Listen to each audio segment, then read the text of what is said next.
Hello guys, this is Boomerang here. Welcome back to another video, and today this is episode 124 of Desert Survival, and recently I've been focusing on my other channel, which is why I haven't been posting a lot on here lately. Today we are starting off at the end, and today we will be building an Enderman farm. Now this might seem kind of out of left field, but the reason why is so that first off I can get XP quicker because my gold farm isn't that efficient. And second off, it's so I can very easily mend tools to mine more snow. So without further ado, let's get started. So this design is from Dash Pum 4, and it actually is really cool as you don't even need an endermite for it. And watch this.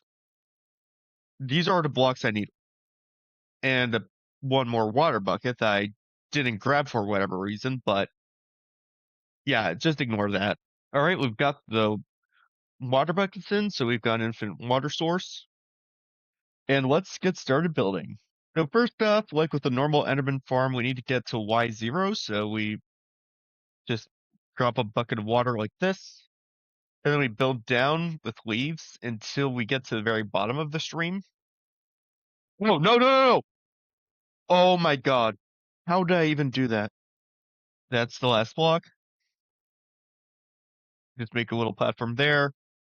And we swim up and take out this water.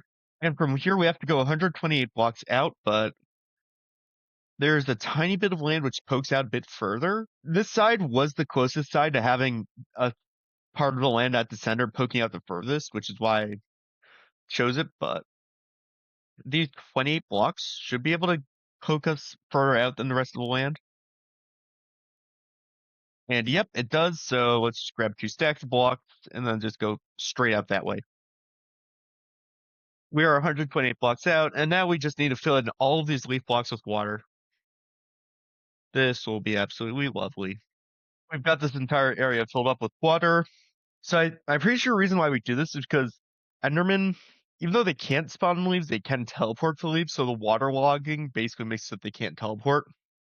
I also put in infinite water sources. We're going to need more of it. This took me 10 minutes, by the way, just to get all of the water inside of these leaves. That was so tedious. But next, what we have to do is we have to make the killing chamber. So it's just a tiny leaf area thing that I'm just going to make. And I'll explain to you once I'm done. So this is going to be where our general killing chamber is. I think that Enderman will be on the hoppers, and then on this chest there'll be an armor stand where I swipe. Now I'm actually not exactly sure if you need a barrel or if you can use a chest. I don't. I just brought chests, so I was hoping we didn't need a barrel, but I guess if we do, I can always change it out. Next, we need to build out a bit that way so we can actually make the spawning platform.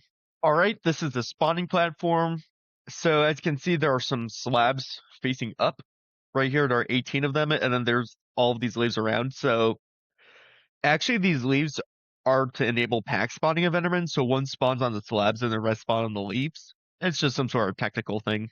I don't know. I am not experienced when it comes to building Enderman farms, so I don't really know how these work, but yeah, I'm just following the tutorial if you can't tell. But next we need to build basically a bridge linking these two platforms, which is one off center. You'll see why in the near future, but it's gonna need to be one off center and it'll need to be waterlogged as well, like that platform over there, so that Endermen just don't teleport or spawn.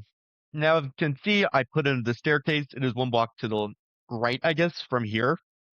And I then move back here and then straight there, and it goes straight and they fall on this hopper. Now the reason why there's a one block gap is because instead of using an endermite, how we're gonna trigger these endermen is by basically just staring at them while we kill them. And this I actually thought was absolutely a genius solution to this because it's just so simple. And usually the hardest part of an enderman farm was getting the endermite in.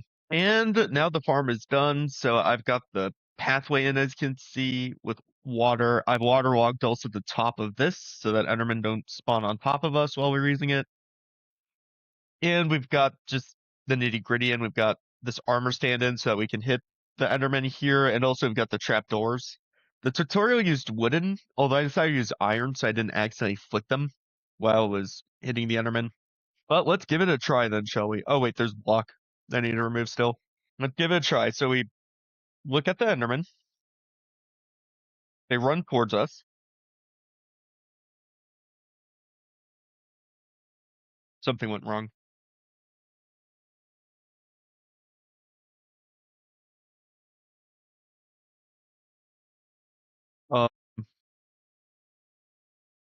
Am I not supposed to have knockback on my sword?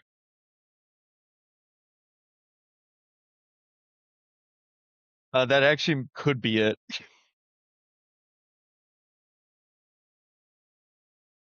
Maybe I just flip. Hmm.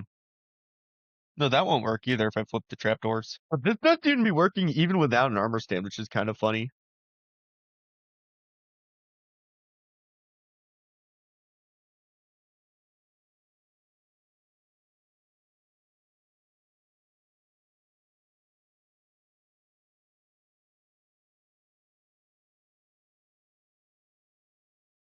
Yeah, this form's OP. Well, look at all of those ender pearls as well. Holy crap.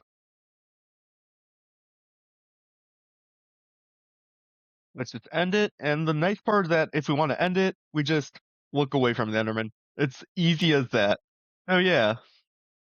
That is the Enderman farm complete. I know this was a bit of a shorter video, but I just felt like it would have been very important, especially because, it's very easy to break my shovel when I'm mining snow. So having an XP source in the end so I can repair my shovels is just necessary because going all the way to my gold farm is just not fun, okay? But yeah, that's our little Enderman farm complete over there. So I hope you guys enjoyed this video. Make sure to like, subscribe to my channel, dislike if you dislike, and I'll see you guys on the next video. And in that video, we will be going back to doing some building. Peace out.